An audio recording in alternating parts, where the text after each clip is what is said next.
Okay, all right. Hello, good evening. We are super excited to be here again tonight. We are back with the Minorities Mental Health. Shout out to our sponsors, Shepherd Pratt, for teaming up with us again on this amazing event. This time is all about New Year, New You, right? So every single year we make these New Year's resolutions. We say we're going to do this, we're going to do that, we're going to lose weight, daddy, we're going to have everything together, our bank account, our money together, and then somehow we lose touch. So tonight is all about making sure our 2021 and beyond is so amazing. And by doing that, we have some great panelists to join tonight. I want to introduce you all to all our amazing panelists. First up, Jennifer Evans from Shepherd Pratt. Hey, Hello. Jennifer. Hello, everyone. My name is Jennifer Evans. I'm a social worker at Shepherd Pratt Health System Hospital. I work on the adult unit. I help patients with their overall care, with discharge planning, care coordination, crisis intervention. I also do group counseling. I do crisis intervention counseling, and I work with a team. I'm very passionate about social work and mental health, and I really enjoy working for Shepherd Pratt Hospital. Whoa, Jennifer, you do it all, honey, huh? I tried. Get us together. Next up, your colleague, Marissa Edwards, also from Shepherd Pratt. Hey, Marissa. Hi, how are you? It's a pleasure to be here. My name is Dr. Marissa Edwards, and I am a postdoctoral fellow for the Center for Eating Disorders at Shepherd Pratt, where I work with our intensive outpatient program, making sure that all of our patients are safe and healthy. We run individual and group therapies, and I also work with an amazing team of very passionate individuals, and I'm just glad to be here. Thank you so much. Yeah, shout out again to Shepherd Pratt. Thanks so much for being a part of this amazing night. We're going to have a great time. Let's bring in more panelists. Joining us tonight, Tanya Gibson from Supreme Fitness. Hi, you guys. So I'm Tanya. I'm from Supreme Fitness. I am a health and fitness coach. I help people get their life together with eating, with exercise regimens. So that's what I do. All right, we gotta have a good conversation tonight because this quarantine body, oh baby. Next up, Kimberly Rice from JS Realty. Kimberly, what's going on? Uh-oh. I don't know if we can hear Kimberly. Okay, we're gonna get you together though, Kimberly. We're gonna get you together. Look, if there's a will, there's a way, okay? Andrew Solis from Financial Services. Hey, Andrew. How you doing? Great. So go ahead. So my name is Drew. I'm with All Financial Services out in Owens Mills, a Black-owned mortgage firm. What we do primarily is either help you to purchase your first or your next home. We do refinances, home equity line of credits, a number of different things, but my main focus is the home purchase process. All right, then let's get these houses together, baby. Let's get together.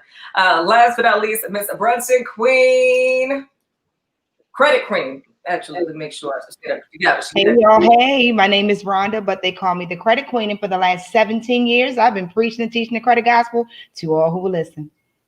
Baby. And listen, I follow you on social media, so I know all about it. We're going to talk about the credit on the way, okay? Okay. First, I want to talk about some mental steps, right, to help us get through this quarantine. What are some steps that can help this help our mental state? I mean, through this pandemic, we're going through a political war, we're going through a race war. So, what are some things that you can give us? Some good, feedback, some good suggestions. Maybe let's start with you, Jennifer. Some things that we can help out our mental, because everybody needs it. If you say you don't, I don't believe you, because you do.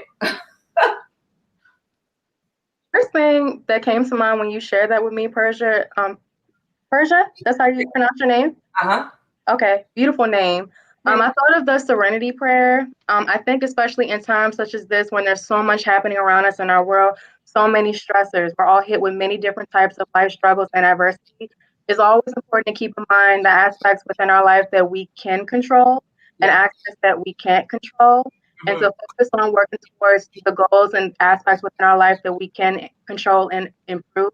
I think with any type of stressor and adversity, it's always important to keep in mind positive affirmations and having a positive frame of mind about what you can accomplish and getting through that stressor and adversity. Speaking positively to yourself, setting goals that you want to set and work towards accomplishing, and making these goals realistic, which takes a great deal of introspection and self-awareness. So you have to really kind of go inside yourself to really reflect on what are these things about my life that I want to work on? Like, what are these aspects about my life I can control? What are aspects that I can't control? And how can I change my environment to make it a positive space for myself where I can manage these stressors while still maintaining the goals that I want for myself and working towards those goals in a healthy way? And I think that's so important right now in our world, especially today, with so much chaos, so much stressor, so much adversity. We need to be reminded that we can still reach our goals with staying positive, but still being realistic in what we can accomplish and accepting the things that we can't accomplish that are outside of our control, but still keeping in mind that we can still have those goals for ourselves and still work towards them. Yeah, I agree 100%. I think I've said this a couple times before, and if you listen to my show, then you heard me talk about it. I've been putting affirmations, and a lot of people do this. I put affirmations on my bathroom mirror, right? So when I get up, like, even if I'm like having a terrible day or if I'm just not feeling my best, like I know for sure I can look over at the affirmation to my right and I'm like, yo, you are gorgeous. Like, you know what I'm saying? On my chin, but baby, don't even worry about it. You know what I mean? So that works for me. I know a lot of other people that kind of works in the affirmations. If anybody else wants to speak on that or some things that you've done to help you get through this time we're in right now mentally. I agree with the affirmation. Positive affirmations are great. And also staying healthy, drinking water, eating your best. Eating your best is going to help you thrive in today's society with COVID and all the different things attacking our immune system. To keep us healthy, we need our immune system built. So the mask and everything that people have going on is great, but it starts the inside out. So we have to be eating whole foods, basically, to nourish our body. So that's going to also keep your mind at a certain state. You know, when you feel good on the inside, that reflects on the outside. So, yeah, absolutely. I agree 100%. So Dr. Marissa, let's talk about, the health in the Black community, because we all can give all these great suggestions. We can say we're going to do this, we're going to do that. But I think, it's bad, the stigma in our Black community and our culture that we want the help and but we just don't all the way get it, and even if we feel like we might need the help, we still in the back of our mind, like, we don't need that help. We don't need to talk to nobody. You know what I mean? So let's talk about the stigma. It's funny because you actually read my mind. That was the next thing I was going to say after you posed your question. We're here. So it's so important to first off acknowledge that there is a stigma in our community that we don't need help, or that it's taboo to get help, or we don't talk to people outside of our households about what's going on. Thankfully, that stigma is changing. These new generations that are coming up are really fighting for the equity of all people to receive mental health services and to see therapists. I am a firm believer in that everyone should see a therapist, whether it's something that's super serious, whether it's something that you just don't feel yourself, find a therapist, find someone to talk to. It's okay. And I think a lot of times when we're trying to push on and trying to fight for what we need and what we want, it's so easy to say, this is normal. And me sleeping in, me missing meetings, me not eating well, me doing all of these things that are outside of my normal is okay because there's all of these things going on. This is a collective trauma.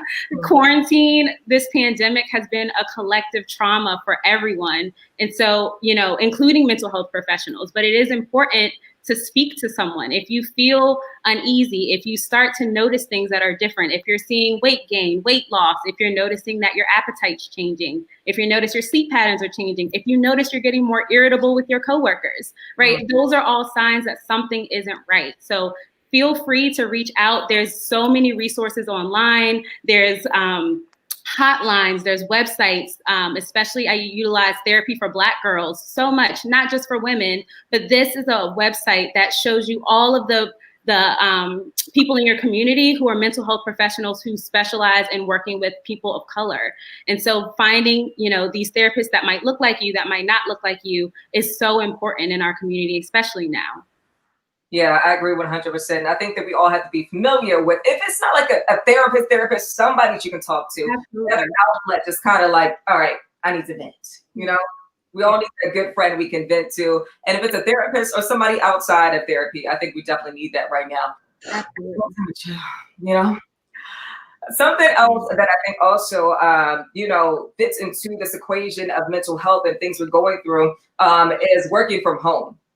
So we're working from home and we're not exercising as much because we don't have to really get up as much. We're in front of our computer screens and we're eating so much different junk food. I mean, I probably done had about 10 Twinkies, I feel like, in 10 minutes. I mean, you know what I mean? Like, we eat so much. And I'm not eating because I'm hungry. I'm eating because I'm bored.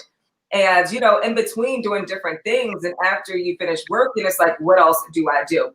So let's talk about also mental health as it can add to working from home and how we can evolve from that being from home. So different activities we can do also. So let's start with mentally, how we can prepare ourselves for working from home, and then let's go into our bodies. So let's do mental first. So I would say mentally, from a mental standpoint, it's really important to establish a schedule. So although we're working from home, although your schedule is all thrown off, it is important to still have some sense of normalcy, whether that means getting up at the same time, going to bed at the same time, having breakfast, lunch, and dinner at the same time, getting up and going for a walk. Our bodies and we as humans thrive off of patterns and off of routine. So although, this is the new normal for now, it is important to establish some type of normalcy. Step outside when you can in a safe manner to get some fresh air. How many days have you been inside without even stepping outside, right? Like, think about those things. It's really important. It's important for your mental. It's important for your physical. Step outside. Make sure you're engaging with people, whether that's on Zoom or FaceTime. We are creatures of habit, and we really enjoy being with other people. So making sure that you're taking care of yourself and noticing when things are off. It's really important. If you don't notice it, hopefully you have someone that's around you or close to you that's like, something's not quite right. Like, let's figure out what's going on. So really trying to do things, being very intentional about keeping yourself healthy and happy, practicing meditation, whatever that might look like, prayer, journaling, all of those things are super important while we're stuck at home. Absolutely. I want to bring back in Kimberly Rice. I think she is Rete, and she's from JS Realty again. So Kimberly, let's step in. Let's see. Can you hear me? Yeah, look at that. I told you, Kimberly. What I said. Guess what, Rhonda? That good old Android. I had to switch to my phone. Here we go. Android. My apologies for all of that. Thank you for your patience. I appreciate it. Absolutely. Kimberly, do you want to say a little bit about what you do for people that are just tuning in? Sure. I help people find their dream homes. I work mostly in Baltimore City. There are a lot of grants available in Baltimore City, and that's why I kind of focus on it.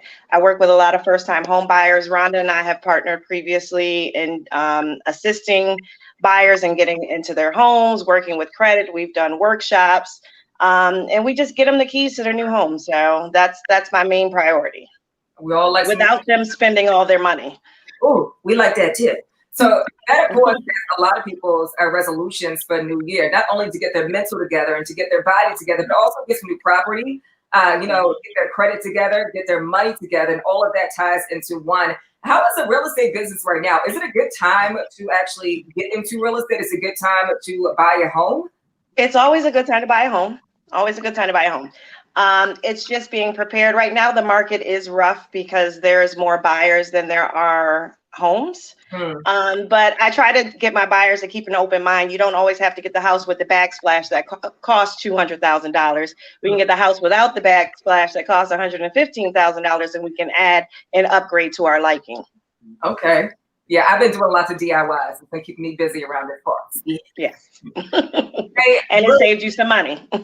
And I do want to chime in just a bit as far as the market. There are two different markets that Kimberly may deal with versus my side of things. Kimberly gets you the actual home. She does the showing of houses. What I do is I bring the money to the table. That market is wide open. I can tell you now, usually and Kimberly may be able to back me on this. Houses usually are on the market for about 30 days. These past couple of months, especially with Corona going on, houses have an average wait time of 7 days from being on the market to being under contract. So the question of, is it time to buy a house right now? Absolutely. Interest rates are extremely low. You won't get an interest rate under 3% ever, but right now you can easily. even if you're going through a bankruptcy. In certain terms, there's a way to get loans for you as well.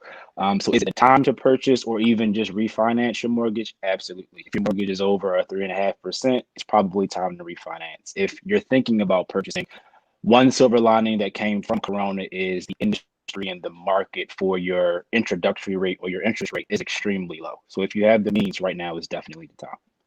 Yeah, and when you're looking to buy a home, you're also looking at the credit score.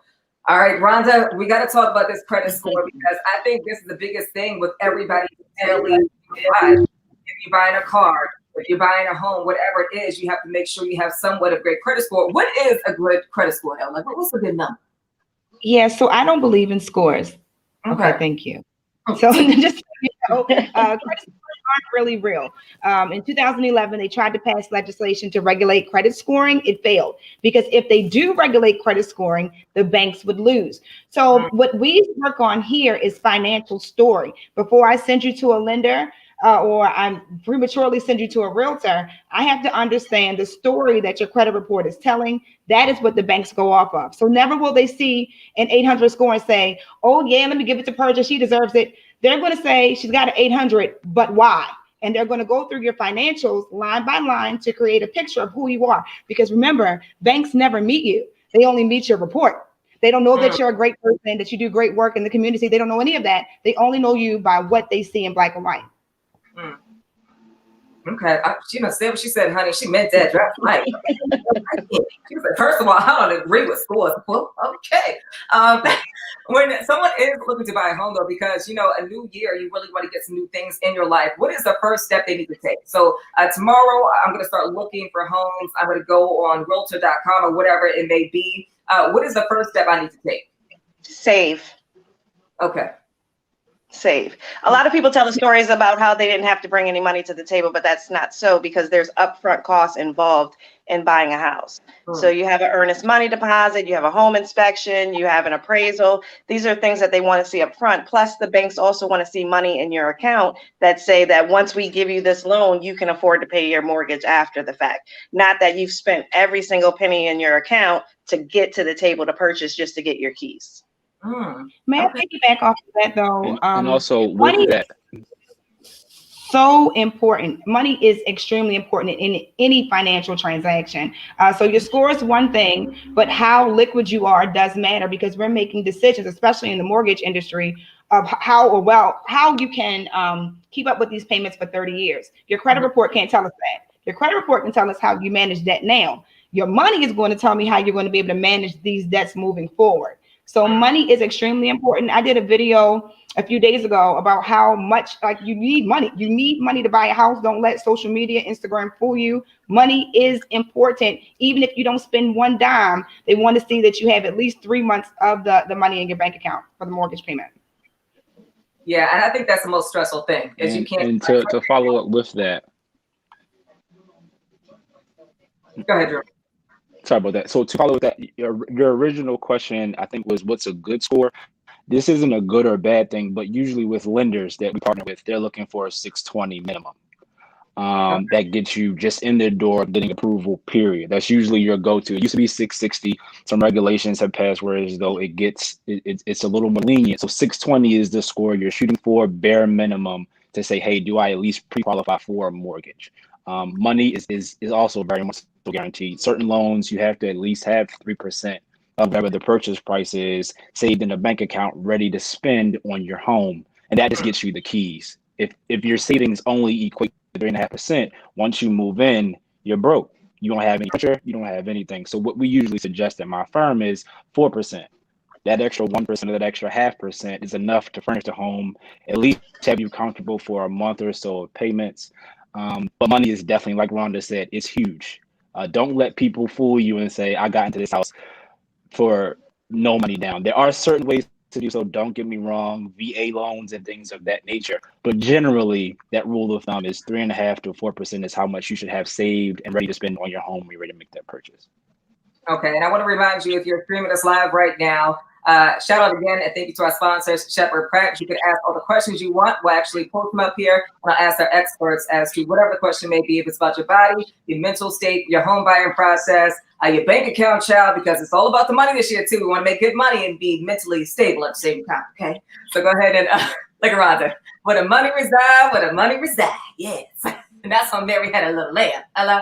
All right. So let's transition really quick and get inside this body, right? So let's say I got my mind together. Okay, I'm about to buy me a new home. Now I want to put a home gym in there, honey. Do I need the home gym, Tanya? Or can I do some home things without a gym? Or what are some good things I could do at home?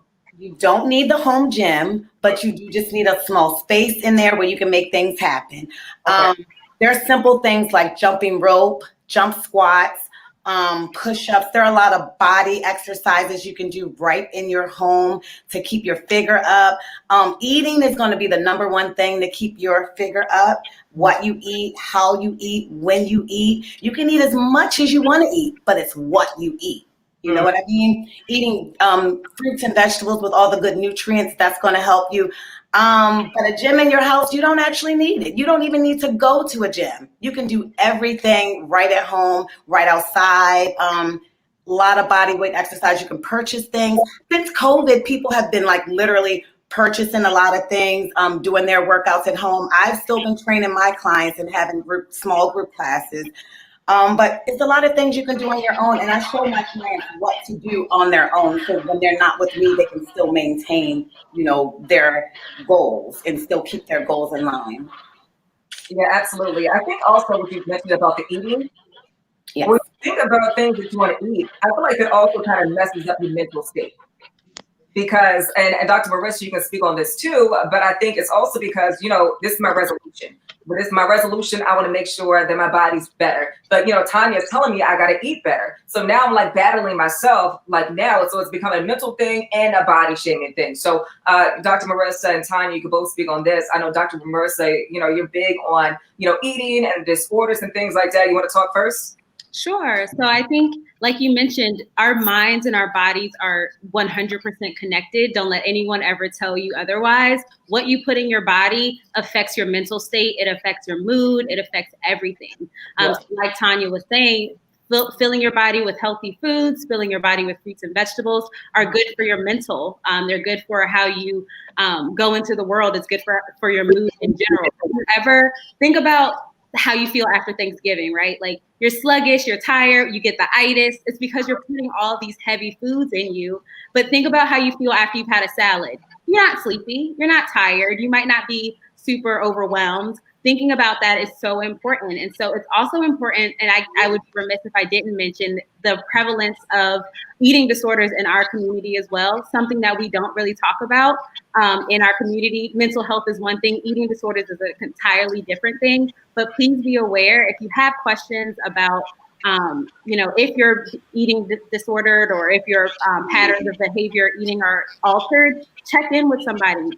Find a registered dietitian, talk to your doctor. Those types of things are important. A lot of times we see eating disorders as a white people problem when that's not really the case, that eating disorders transcend everything. And so I think it's important to remember that as well. Yeah, absolutely. The thing I find about eating, though, is a lot of people don't know how to eat or what to eat. Mm-hmm. So I usually try to tell people, I know kids are home now doing homeschooling. If you have a kid and your kid is there snacking on hot Cheetos all day, and then there's another kid eating strawberries and berries, they're not the same.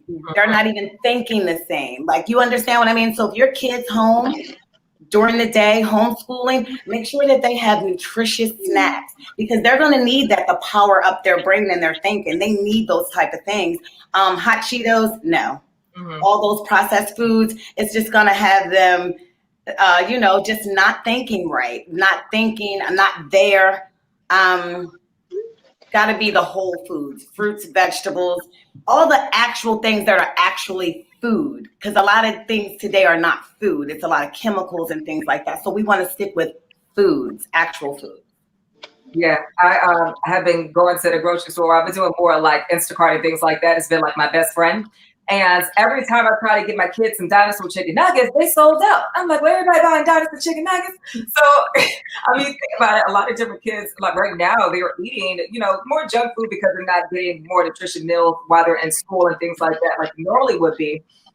Tanya, your clients, what do they say that their kids are eating more of? and some things that they're snacking more of that's kind of messing up their diet? A lot of snacks. They're eating more snacks because a lot of times parents think that that's how you keep your kid attentive. Like you kind of give them a snack and you walk away. You can still do that, but give them a snack that'll help them, that'll help their body, that'll be nutritious for them. You know, apples are good. It has fiber because everybody should be going to the bathroom regular. So give them an apple, give them grapes, give them fruit, strawberries. It's just too many things to choose from to stick with hot Cheetos. So. I wanted to quickly just kind of additionally add on to what Dr. Marissa pointed out in terms of like eating disorders and body image issues in our Black community, because I often do kind of feel like that is presented as like a white people's like kind of issue. And there's so many like Black women, African American men that suffer from eating disorders and body dysmorphic disorder. And I feel because oftentimes in our society we have this representation that we're okay with our bodies, we're okay with being a little, you know, curvier. We're okay with our like muscles and being, you know, strong, but secretly, a lot of us are suffering with these conditions and struggling with these body image issues and comparing ourselves in terms of how we're presented in the media, which is oftentimes based on a Western depiction of how we should look in the eyes of society as Black people. But these are real issues that we do go through and experience. So I'm really happy that some light is kind of being shed on that, and there needs to be more services for us and more access to these services, and we need to continue to have these conversations, especially as it pertains to not just eating disorders and healthy eating, but like body image and how we feel about ourselves and our worth and how it's presented. Yeah, absolutely. I agree 100%. Rhonda, were you going to say something? Yeah, I wanted to contribute to the conversation, but from the aspect of finance, I know that when the pandemic first hit, everyone was Instacarting and Uber eating everything. But if you ever look at the cost, it is exorbitant. Today, I spoke to a client who spent, she said she spent $300 in the market. I said, okay, well, that's great. Did you eat out still? Yes. Conflicting. So I know when I moved here, I live in Miami. When I moved here, I would go to the market and I would buy maybe salmon, mashed potatoes, or potatoes and asparagus. And I would go out the same night and order salmon, potatoes, and asparagus. It was a waste of money, but it's something that we do subconsciously. So I think that the pandemic, where some people have seen an increase in income, not income, but just in their bank account, they've seen their money kind of increase because it's no real entertainment going on at this time, nothing that you would spend a lot of money on. Some people have seen actually a decrease because their food budget has increased so much. Yeah, and I definitely understand it because when I check out Instacart and DoorDash and things like that, you know, I second guess it because I'm like, okay, $8 for this, then I got this another story. I'm like, well, God, it's about $30 before I check out of this cart. I shouldn't do that. So, actually, when you're buying a home and things like that, you know how they always say, like, don't spend a lot of money. Like, you know, we don't want to see this. We don't want to see that. Will this affect you buying a home if that's one of your goals with seeing all these extra charges in there for food and groceries and this additional charge?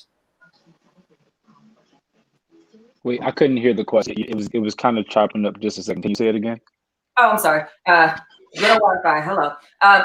So will it affect you buying a home if you are seeing all these different charges? If you're trying to get like a mortgage for all these different food places or whatever, can you still do that? Or is it just big charges? Well, So it depends. it's not so much the charges that we worry about. Yeah. Sorry. What I was saying was it's not so much the charges that we're worried about during the process. I think the big thing that we run into is once you have this money saved up, you get your credit worthiness. Some clients make these big purchases that finance and add to debt to income ratio. I've had a client literally the day before they went to close finance a car and they lost their home. Debt to income ratio was a huge thing. So on your actual statements, some red flags you will see: overdraft fees. You don't want to see those. If there's consistent money coming out of your account with no explanation, obviously we want to know where that's from. Or if there's a large deposit during the process where someone may have given you money for your down payment or your closing costs, all of that has to have a paper trail. There has to be a reason for it. It has to be regulated.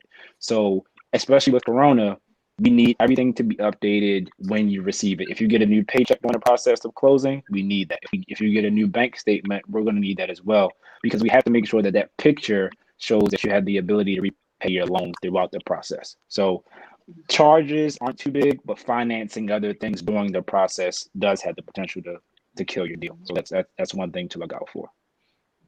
Okay, Kimberly, what were you going to say? Well, I was going to say something similar to that due to the fact that people get approved for their loan to purchase their home, and then let me go get Value City credit card so I can buy my furniture, and it messes things up because sometimes, as Drew was saying, they're right at that 620 minimum credit score. So by them getting their credit pulled again, it may create an issue where it drops points to where they're no longer qualified. One question that actually my cousin was talking about the other day, and I think a lot of people right now have deferred their payments on their mortgage or their car payments. Will this affect their credit? Rhonda, you can speak on this. And a lot of people say it won't affect your credit. You can still defer your payments. Will this also affect you trying to buy a home or moving forward or another vehicle? I think, Rhonda, you have us on mute. I still can't hear anything. Rhonda is talking away too. Okay. Are you talking about when you opt for deferment through the auto loan company? Yeah. So, during this pandemic, a lot of people have deferred their mortgages or their auto loans. So a few things with that. The deferment with the auto loan company, there are some investors that will not accept the loan if the account reads affected by natural disaster. So we would have to remove the wording in order for you to look financially stable. It just depends upon the investment company. Also, understand that deferments are totally different than forbearances, but a deferment means they're going to be moving or extending the loan payment. Along with that, you're agreeing to additional interest being charged on the vehicle or the mortgage. Whatever it is, it costs you something. So it should not impact your credit. The best thing to do, though, is to have the conversation before your payment is due. You don't want to wait until day 29 to ask for a deferment. Also understand that banks do not believe in prolonging the inevitable. So if you call and you say, I want to get a deferment, and they ask you why, and you say, I'm not working, and you don't have an answer as to when you're going back to work, they can deny the deferment because they don't know when they would catch up on payments anyway. So the issue that I ran into is that people were just doing it just because, not that they couldn't pay the bill, but it was an opportunity that they didn't have to pay the bill. And I've had people that were looking to purchase their second home that did not qualify because they had to make those 3 payments first. That deferment period had to pass, or forbearance period had to pass, and then they had to make 3 payments so that they can now requalify for a home loan on the second house. So just on that as well, especially this forbearance thing, because it's pretty popular. There are 2 types of mortgages. An FHA mortgage, it requires you to be, if not 3 months, then possibly a year out of forbearance before you can either refinance or purchase a new mortgage. Conventional is 1 month outside of when your forbearance ended. So if we ended our forbearance today, by February, I could refinance or purchase a home. But just to be clear, when you put a loan in forbearance, you don't just skip those payments. They get added to either the end of the loan, they'll be implemented inside your loan, which may increase your payments. But speak to your lender directly before you make those decisions to do a deferment, because I've had a client who had a $30,000 HUD lien that she had no idea about because of a 6-month deferment. So before you make those decisions that sound good immediately, think about long-term effects as well. Yeah, I think a lot of people did the deferment with extra money. Here, that's blue money. Hello. Go ahead. But the only thing I want to say is he's right. Speak to him, but you got to read.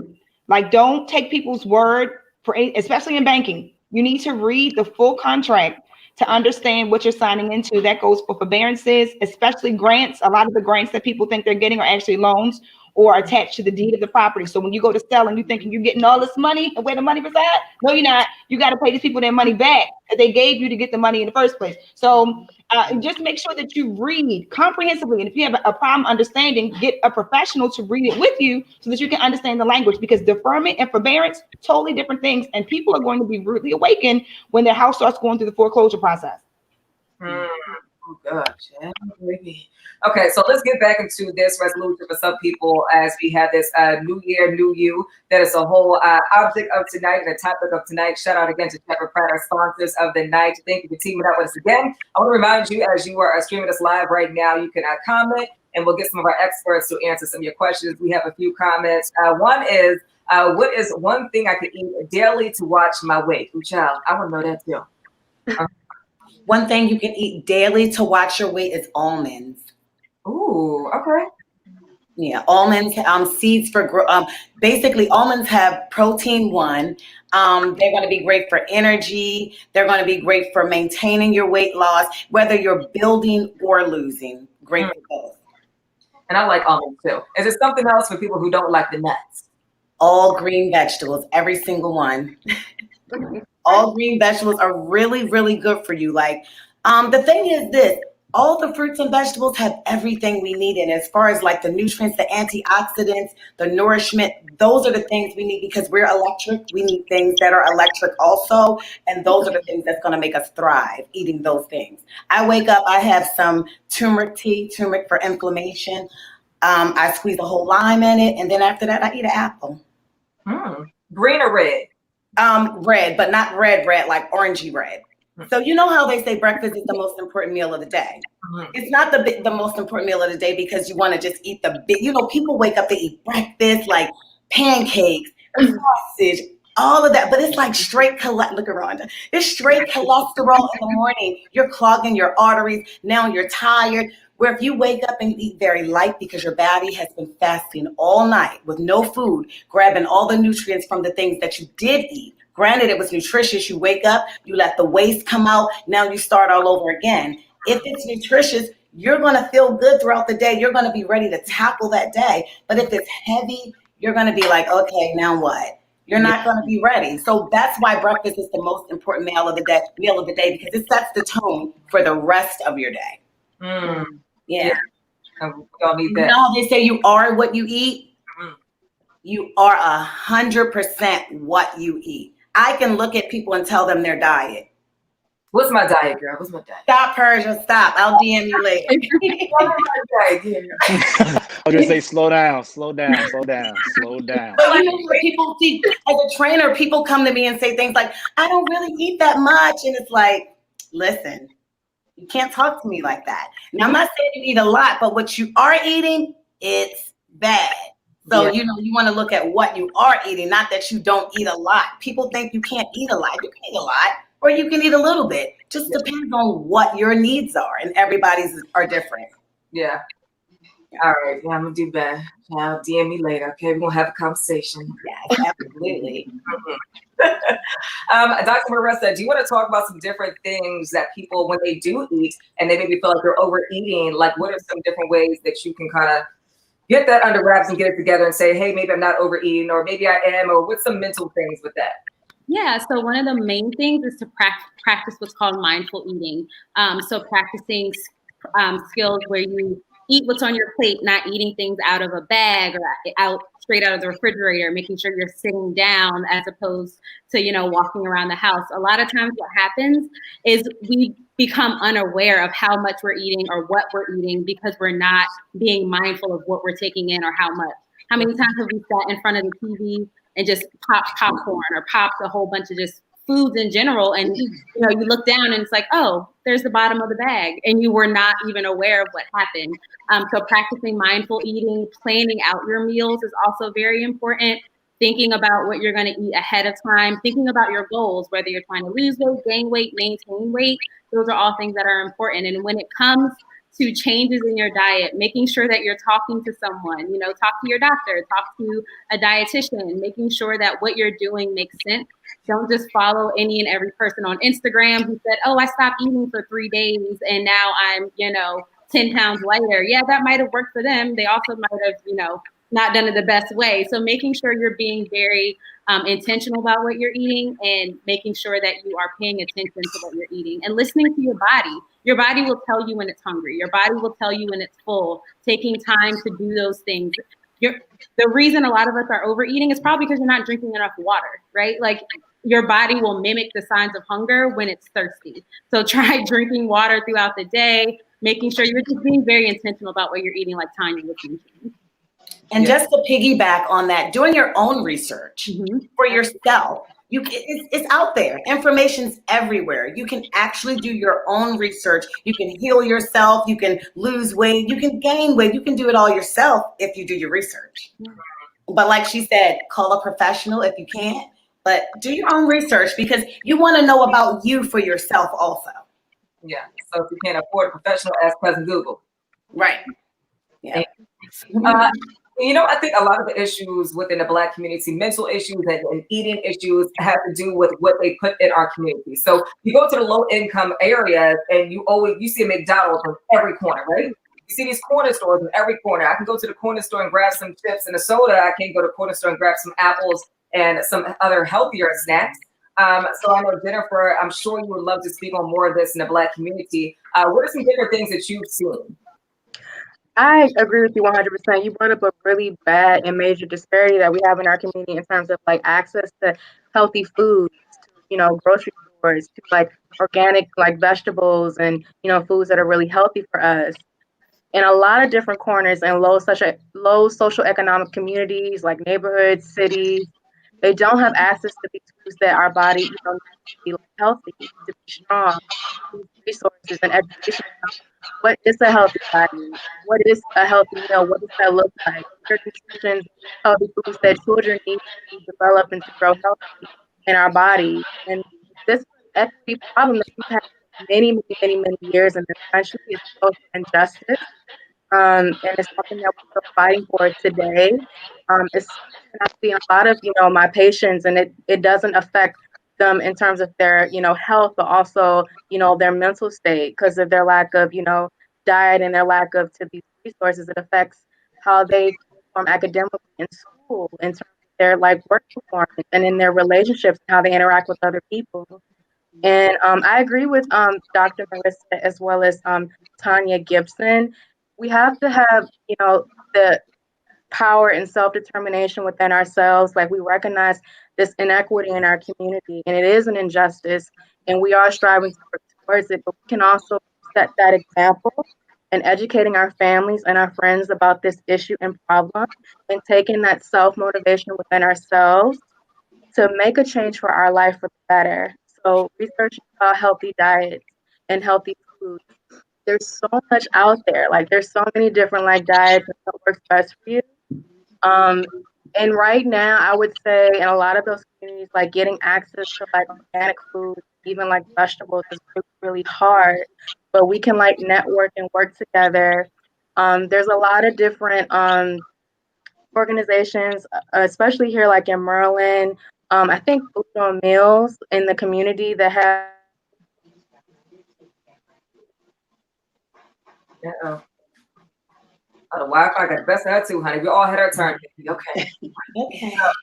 While we wait for Jennifer to come back, we have some more questions. I want to remind you, if you're watching us live right now, thank you again to Shepherd Pratt. It is all about the new year, new you. We're trying to get our minds together, our bank accounts together, baby, our credit together. We're trying to buy new homes. We're trying to get our body nice and tight, okay? So we have some amazing experts that have joined us tonight. We have another question. We're going to take it back to, as we're buying a new home, right? Question is there a better time in a year than most to work on credit or to buy a home? So if you stay ready, you don't have to get ready. So sometimes you come to me too late.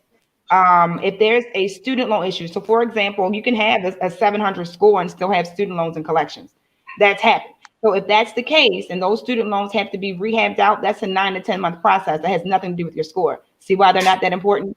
It's always the detail. So the sooner that you can get in to see somebody to talk about it, either me or the lender, the better, because they can at least give you the purview of the report from the mortgage side. So when you're on those third-party sites, Credit Karma, it's not real, it's trash, don't use that. Credit Check, sorry, I hope they're not a sponsor. Credit Check Total, Privacy Guard, all of those, they're not real sites. Most of them are data collection sites. That's how they make their money, by getting your free information and selling it somewhere else. But they're never, ever, ever going to give you your mortgage score. So if you want to know the mortgage score, you would have to go to a mortgage lender in order to see it. Then we'll understand what your actual time frame is. But if it's within like 3 to 6 months you want to buy, please get to the lender right away. Other than that, come to me And I'll let you know what your time frame is. Just to add on to that, one thing I normally do with my clients is to tell them to select a key date. And a key date is when I want to have the key to my home. So you know better than I would know when your lease is up. You know how long it will take you to save X amount of dollars. So you have to put it in plan, and then I hold you accountable to that date. If you say on October the 15th, I want to have the key to my new home, we're going to do everything from now until October 15th to obtain your key to your new home. And just to kind of chime in also, time frame wise, sometimes there is a better time to purchase than others. Last November, I had a client with a strong credit score who qualified for a mortgage, and their interest rate was at 3.25%, which is great. This month, I've had a client qualify for their investment property, which is more expensive usually, and their mortgage was a 2.99. So I think the big thing, especially in our community, is to be able to feel comfortable enough just to ask questions. I think there's a stigma in especially big banks where they see you as a number, not so much a client. One thing in our community that I'm hoping that this kind of forum is shedding light on is the fact that there are smaller communities within our Black culture that can answer those questions of, hey, is it a good time to purchase right now? I've been thinking about certain things. Is it a good time for me to invest in a gym in my home because of the corona, or what do you think about that? Maybe I should do other options. But I think the biggest or the most relevant conversation that we're having is the fact that if you do have those questions, hey, when's a good time to buy, or when's a good time to start working out, or do you have a therapist I should talk to? These are the people on this panel that you should reach out to and speak with, because we have the answers to those questions, because we study those things specifically. I can't tell you what to eat. I got a cheesesteak sub in the fridge right now, so I don't have that for you. Oh But if you no. want to know when there's a good time to purchase a home, I can answer those questions. So I think the biggest thing, again, I can't emphasize this enough, is to not be scared to ask those questions with the educated people that are in your community. Yeah, absolutely. And if someone this year is like, you know what, my resolution to become a better me, a new me, is to move out of maybe my parents' house and move out from my sibling or whatever and get my own place. There's a lot of different options for that, right? A lot of people do like this rent to own option, or they do straight out and go get their house to own. What would you say about like a rent to own option versus just a regular mortgage? I personally wouldn't recommend rent to own.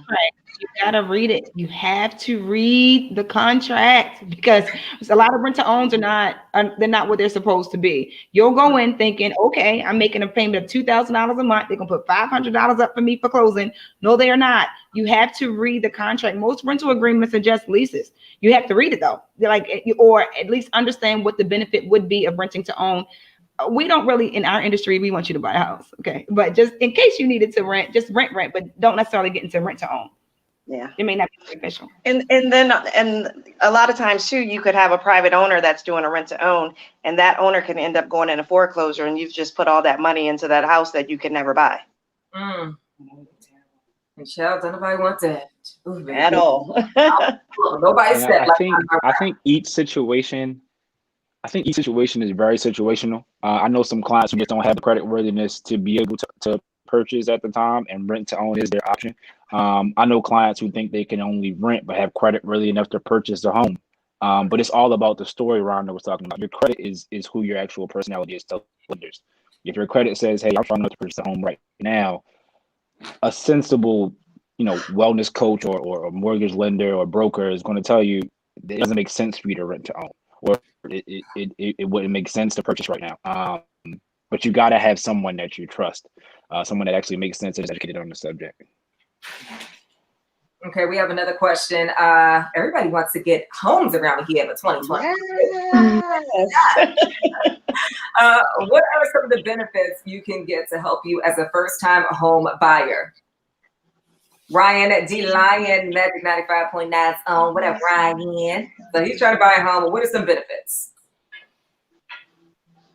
Benefits pertaining to grants and down payment assistance programs, or benefits that this is mine and no one can take it from me?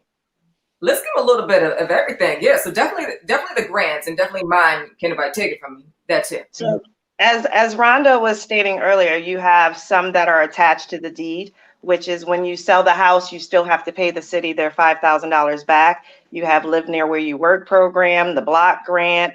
There's a lot of different programs out there, but some of them go by income as well. So not everyone will qualify for every program. I've had clients get up to $35,000 at the table in down payment assistance programs, but each individual is different and for what they're going to qualify for.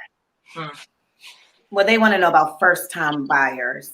That's what I'm speaking about, first-time home buyers. Yeah, those grants are specific to a person who has never owned a home before in that situation. Also, first-time buyers, I mean, if your income can cap you out, I'm not ever going to qualify for no program. I mean, it just depends upon how much money you make, how many dependents you have. All of those are factors. So it's just not, okay, this money is available, give me some. It really is fitting into whatever grid has already been established for the grant or the loan anyway. Once you meet those qualifiers, your lender will give you more direction into how that whole process works and what you should expect. So, and the programs aren't as an actual lender. Really quickly, I'm sorry about that. The programs aren't specific to Baltimore City. The counties have them as well. I know Montgomery County just came out with one as well, and I believe that one is about $5,000 also. Okay. Go ahead, Drew. So to piggyback, there are programs out there available to answer your question specifically.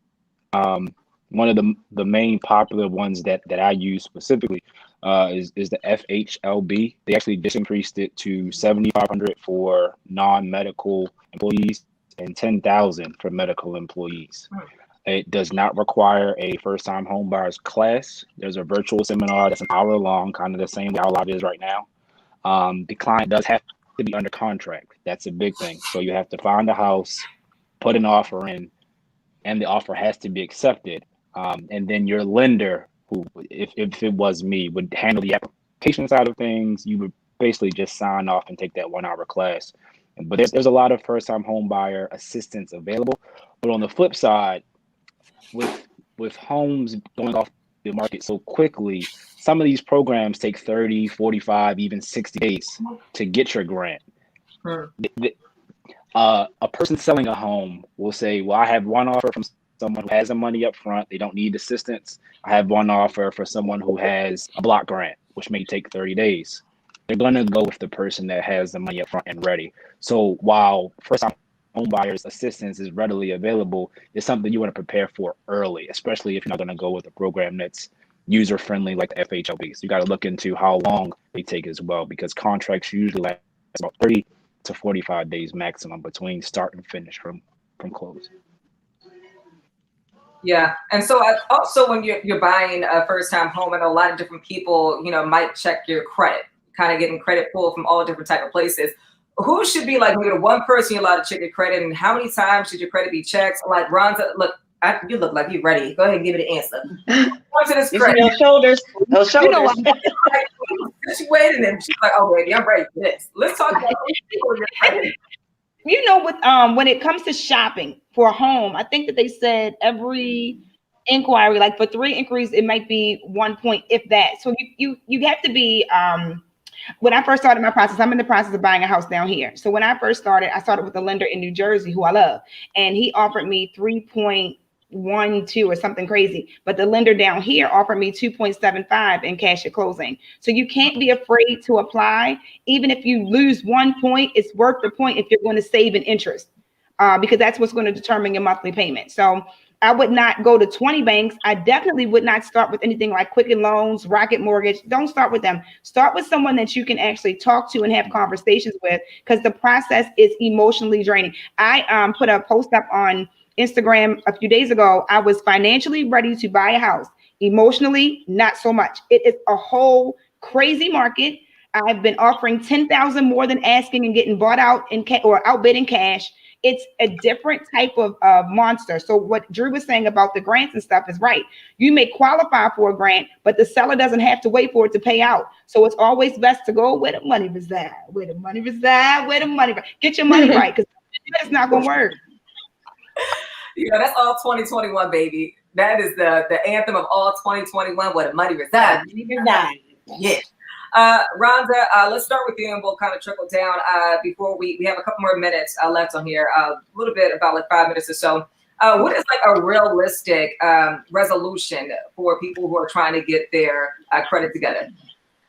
To be more accountable, to carry more integrity, and to just, to be better. If you know that you've had a problem with spending in the past, make yourself accountable or grab you an accountability partner that can keep you in line. Set financial goals that are reasonable for you, nothing too much, but just so that you can celebrate your individual changes. That's all. Okay, all right then. Jennifer Evans, let's give some realistic for your social work and different things like that for you. I think it's important too, because especially like when patients come to me wanting to, improve their self-esteem, their self-love for themselves this year, I think it's important they remember that that's something that they have to create for themselves. We all create our own happiness, and sometimes that takes trial and error, and it's okay in making mistakes and reaching that and getting that actualization in that self-love. It takes trial and error, and each day is a new opportunity for growth. So setting realistic goals and rewarding yourself when you do accomplish something, like making positive affirmations, like you, Persia. I surround myself with positive aspirations and scripture, because it's positive. It makes me feel good. Listening to positive music that makes me happy, dancing, journaling, writing down my feelings, my thoughts, eating healthy food, having a healthy diet. It starts with looking inside of ourselves and pointing out things that we want to work on for our life and those goals, and working towards those goals to make it happen, to put it into fruition. But it takes time, and it's a process. It's not something that's going to happen overnight. That love and building your self-esteem and growing, it takes time. We didn't just become the beings that we are overnight. It's a process, but we will reach it. But it takes having that motivation to want to start somewhere. And we have to start it this year in 2021. We will start it this year. We will. We're taking notes right now to get everything. Yes. Tanya, let's talk about some realistic body goals. If I want to lose weight this year, tell me how I can do this and make sense for me. Add more water to your diet. And the thing about changing is doing a 180, not a 360. Some people start here and they end back where they started. You have to change everything. You have to shock your body. Your body has to say, what is going on here? So if you ate cheesesteaks every day and you look, not you, Drew, and you feel out of control from the cheesesteaks, you have to do something different. Like, you can't eat cheesesteak every day. Maybe eat a banana.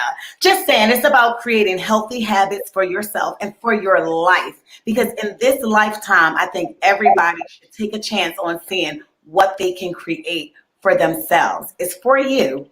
And doing it for yourself is going to feel really, really good. That's self-love, doing the most you can for yourself, because you're going to reap the benefits. Absolutely. Drew, tell her to get out your kitchen, honey. Tell her to get out your kitchen. I had nothing to do with your goals this year. Don't go I was just using the cheesesteak just because it was already previously used. That's all. All right, Drew, let's talk about some realistic, accomplishments and resolutions that you could tell your clients and future clients. I think a big thing is definitely, like we said, save. Even if it's just a little bit of money that you don't see. What I did for my home purchase, I opened up an account at a bank that I never see on the street. I never drive past it, but my direct deposit went into it. And for a year, $50 every paycheck, it just went in it. And I didn't even notice it. After a while, I had a couple thousand saved up. But when you set a goal, it has to be direct. You can't just say, I want to lose weight or I want to buy a house. You have to have direct steps in place and deadlines to meet. Keep yourself accountable. So as far as a specific goal, if we're going to put it in a bubble, we're going to say save. But more specifically, how much you want to save per month, how you planning on doing it, how disciplined you can be to get to where you want to be. All right, Dr. Marissa Edwards, let's go with you. What are some good resolutions, some realistic ones?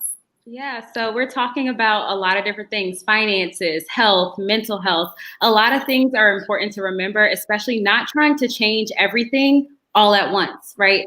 Overhaul of trying to change my finances and my money and my eating habits all at once will cause us to not do anything. And then by February, we're not planning or not, reaching any of those goals. So taking, like we all said, taking small steps to get there, and not just saying, I'm going to, overhaul my life right now and everything's going to be fixed by, mid-January. It's just not going to happen. So being very realistic about your goals, setting your goals, and remembering why you're choosing to do them is very important. Making sure that motivation is intrinsic, coming from inside, as opposed to everybody else and externally. All right, really quick, we have less than 30 seconds. Kimberly Rice, can we give some resolutions, realistic? Focus on the goal. Focus on what it is that you want. If you want to obtain a house, if you want to lose weight, if you want to find happiness, just focus on that directly and reach it. As you accomplish that, you go to the next moment. Thank you so much for joining us. Thank you, everybody. And you can stream this, of course, get a recap at 92Q.com. Stay blessed. Have a good night. Bye. Bye.